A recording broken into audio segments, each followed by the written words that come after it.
Hello guys, welcome to Reno programming. Last lecture में हमने देखा था कि कैसे हम बिटवाइज ऑपरेटर को मैनिपुलेट करके उसको यूज कर सकते हैं, कैसे हम बिट्स को बिट्स के तरीके से मैनिपुलेट कर सकते हैं, कंपैरिजन कर सकते हैं दो बिट्स के बीच में, और कैसे हम अलग अलग ऑपरेटर्स के बिट्स वाले ऑपरेटर्स को यूज कर सकते हैं। आज का जो लेक्चर है हमारा वो असाइनमेंट ऑपरेटर के ऊपर है, जिसमें हम पढ़ेंगे कि असाइनमेंट ऑपरेटर होता क्या है। असाइनमेंट ऑपरेटर की बात करें तो असाइनमेंट ऑपरेटर असाइनमेंट के लिए काम आता है, यानी असाइन करने के लिए काम आता है। इसके अंदर ऑपरेटर की बात करें तो plus equals to, minus equals to, multiply equals to, divide equals to, modulus equals to, bit and equals to, bit or equals to, xor or equals to,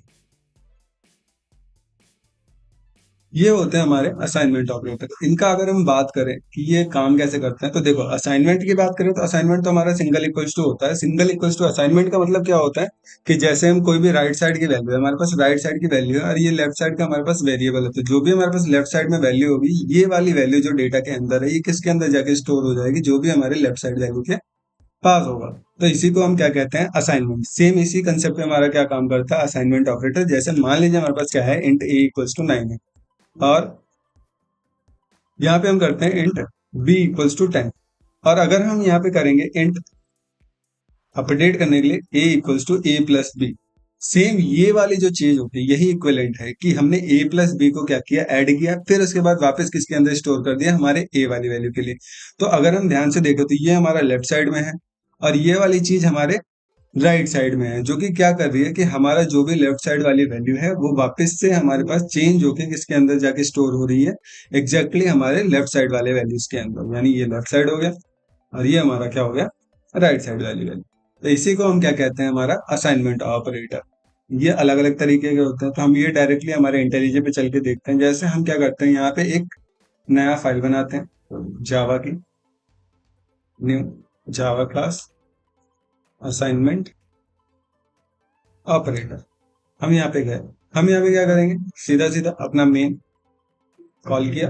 यहाँ पे क्या करेंगे, हम मेन वाले पे जाके हमको क्या करना है, int A equals to 9, same int B equals to क्या होगा हमारे पास 10।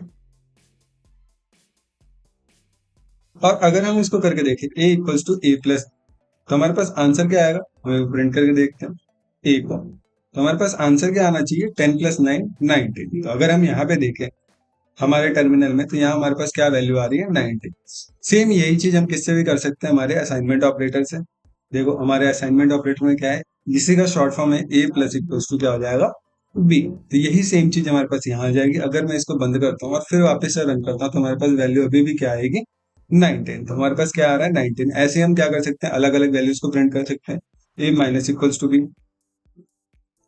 ये क्या होगा कि पहले ए माइनस करेगा, मतलब ए में से बी माइनस होगा और फिर वापस से किसके अंदर असाइन हो जाएगा, हमारे ए के अंदर। तो अगर हम यहाँ पे जाके देखेंगे तो हमारा जो आंसर होगा -1 होगा। सेम इसी तरीके से हमारा क्या हो जाएगा, A multiply equals to B. तो हम यहाँ जाएंगे, यहाँ पे क्या करेंगे, A multiply equals to B. और अगर हम इसको रन करते हैं तो ये क्या करेगा, पहले ए को बी से मल्टीप्लाई करेगा और वापस से किस में असाइन कर देगा, हमारे ए के अंदर। तो हमारे पास वैल्यू आ रही है। सेम इसी तरीके से हम डिवाइड का भी कर सकते हैं कि हमारे पास क्या होगा, ए डिवाइडेड इक्वल्स टू बी, जिसमें हम क्या कर सकते हैं, ए क्या होगा, पहले बी से डिवाइड होगा और वापस से किसमें असाइन हो जाएगा, हमारे ए के अंदर। तो अगर हम यहाँ से रन करते हैं और देखते हैं तो हमारे पास आंसर क्या आ रहा है, 0 आ रहा है। ऐसे ही सेम हमारे पास क्या है, एक और है, a modulus equals to b, mod equals to b, जो कि क्या करेगा, पहले मॉडुलस करेगा और जो भी हमारे पास रिमाइंडर आएगा उसकी वैल्यू किसमें असाइन कर देगा, हमारे ए के अंदर।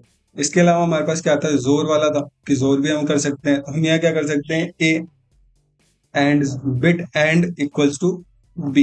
ये क्या करेगा, पहले बिटवाइज ऑपरेटर निकालेगा किसके अंदर से, ए और बी के बीच में से, और फिर वापस से उसको किसके अंदर असाइन कर देगा, हमारे ए के अंदर। तो हमारे पास 8 आ रही। सेम इसी तरीके से a not bit not equals to b, हम ये भी कर सकते हैं। तो यहाँ से अगर हम रन करते हैं तो हमारे पास क्या आएगा, जो यहाँ पे ए था उसके साथ बी वाला होगा और फिर वापस हमारे पास क्या आ जाएगा, 10 आ जाएगा। इसी तरीके से हम और भी कर सकते हैं। तो ये क्या होता है, यही होता है हमारा असाइनमेंट ऑपरेटर, जो कि बहुत ज्यादा यूज आते हैं हमारे ऐसे स्पेसिफिक काम करने के लिए, जहां पे हमको बार बार ये चीज लिखने के बजाय हम क्या कर सकते हैं, सेम वैल्यू में स्टोर करने के लिए शॉर्ट फॉर्म में इस तरीके से भी लिख सकते हैं। चाहे ये यूज करो चाहे ये यूज करो, बात एक ही है हमारे पास। लेकिन ये वाला थोड़ा सा ज्यादा प्रोफेशनल होता है और इजी टू अंडरस्टैंड होता है, जिस वजह से हम ये वाला यूज करते हैं। तो आज के लेक्चर में हमारा इतना ही था। आज के लिए आज के लेक्चर में जो भी हमने पढ़ा है वो पूरा असाइनमेंट ऑपरेटर के बारे में था। और अगर ये वीडियो आपको समझ में आया हो तो इस वीडियो को लाइक करें, सब्सक्राइब करें और अपने फ्रेंड्स के साथ शेयर करें। Thank you so much.